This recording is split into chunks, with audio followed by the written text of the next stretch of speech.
Maka dulu ada seorang raja, dia punya penyihir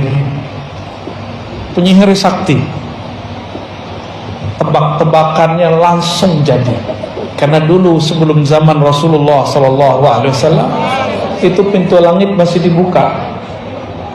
Lahir baginda Nabi Muhammad SAW, pintu langit langsung ditutup. Maka dulu dukun dengan Nabi ramalannya hampir sama, berarti tidak sama. Apa yang mereka prediksi terjadi. Itu dukun-dukun di zaman dulu. Zaman sekarang saya nggak percaya sama sekali sama dukun, sama sekali. Kenapa pintu udah ketutup kok?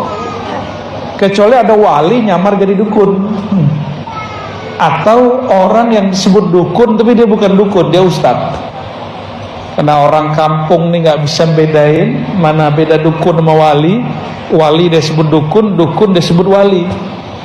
Sekarang banyak begitu.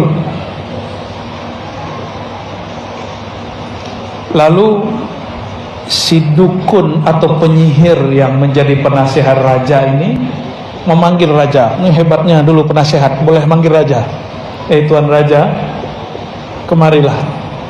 Ada yang hendak aku sampaikan dan ini penting. Akhirnya Tuan Raja datang. Wahai guruku, dia anggap dia sebagai gurunya. Wahai penasihatku, apa gerangan denganmu?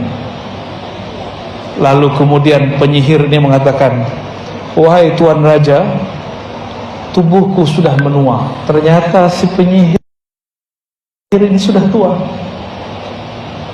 Aku khawatir ilmuku nanti tidak ada yang mewarisi. Lalu aku mati, tidak ada yang mengawalmu, tidak ada yang menasihatimu.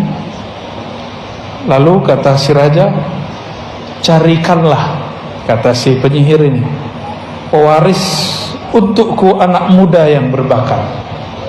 Maka dia buatlah sayembara, cari pemuda yang berbakat. Dari sekian banyak pemuda, ada satu pemuda yang sangat unik, terpilih menjadi orang yang akan belajar mewarisi ilmu penyihir. Jadi ilmu sihir itu bisa diwariskan, sebagaimana ilmu baca kitab bisa diwariskan, ilmu zikir bisa diwariskan. Walhasil anak muda ini berangkatlah dari rumahnya, minta pamit kepada ibunya. Jadi berangkat pagi, pulang sore, pagi pulang sore, begitulah terus. Sampai di tengah jalan ternyata ada seorang kekasih Allah manggil dia.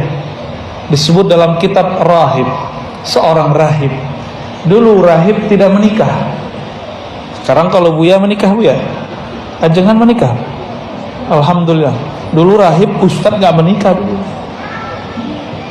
Si rahib ini mengatakan, wahai pemuda, maukah kamu aku ajarkan yang lebih bagus daripada yang diajarkan penyihir?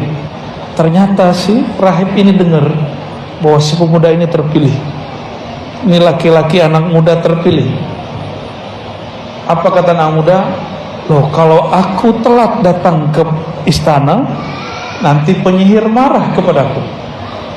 Kata si pemuda.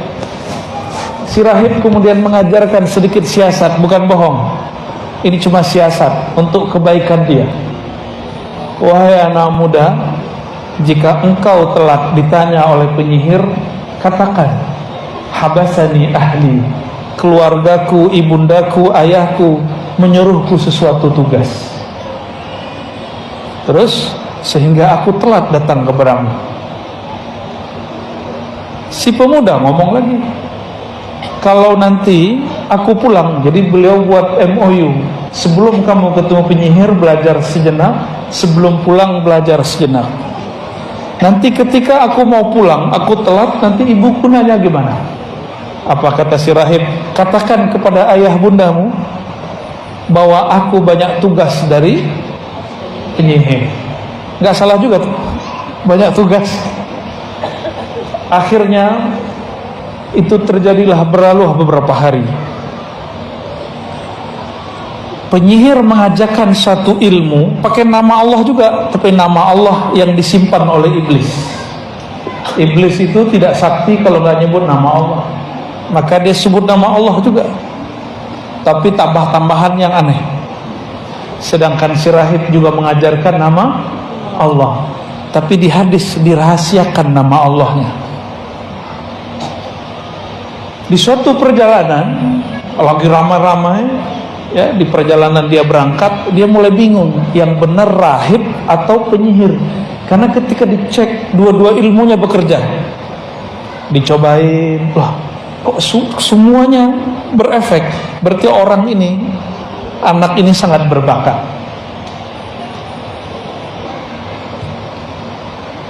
Ketika mereka berkumpul, orang-orang di kampung berkumpul, di kota berkumpul, tiba-tiba ada satu binatang masuk ke kampung. Dia lagi bergumam, mikirin, guruku penyihir, guruku rahib, ikut siapa? Sampai pusing kepala dia. Ketika semua orang berkumpul dan menjerit, ada yang masuk ternyata al-asad.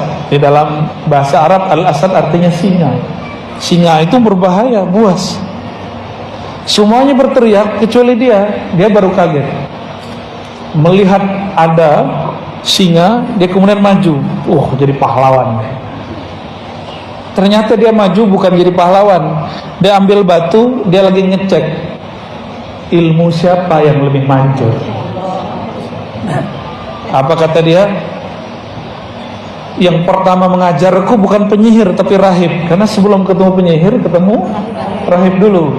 Kata dia, ya Allah, jika ilmu yang engkau ajarkan kepadaku melalui si rahib itu lebih hebat, afdal, dia nggak bilang lebih benar, lebih hebat daripada ilmu yang diajarkan penyihir, berarti ilmunya benar dua-duanya. Cuma ada yang lebih sahih, ada yang tidak sahih, ada yang lebih mulia, ada yang tidak mulia.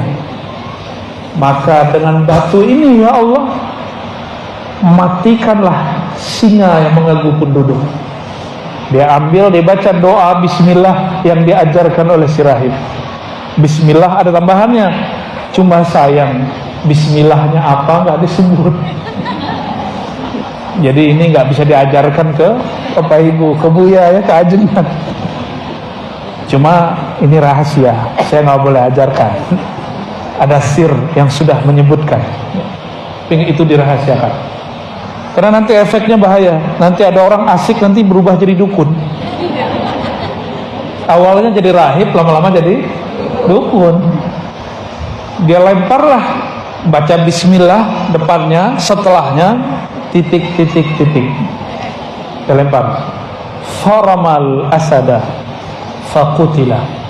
Lalu dia melempar batu kepada singa. Singanya kena, nggak tahu, belum kena barangkali sudah jatuh duluan singanya. Itu bahasa guru saya dulu. Entah singanya jatuh duluan, entah batunya kena duluan. Singanya sudah jatuh. Sebenarnya bukan batunya yang mujarab, bismillahnya yang mujarab. Mati singanya, kaget ya. Semua penduduk tadi melihat, bukan penyihir, bukan pula rahib, tapi anak muda yang dia terpilih. Melihat seperti itu, besok dia mau berangkat, datang lagi ke rahib, setelah ke rahib berangkat ke penyihir. Di perjalanan gosip menyebar, ada anak muda sakti punya guru, satu master kegelapan, satu master cahaya.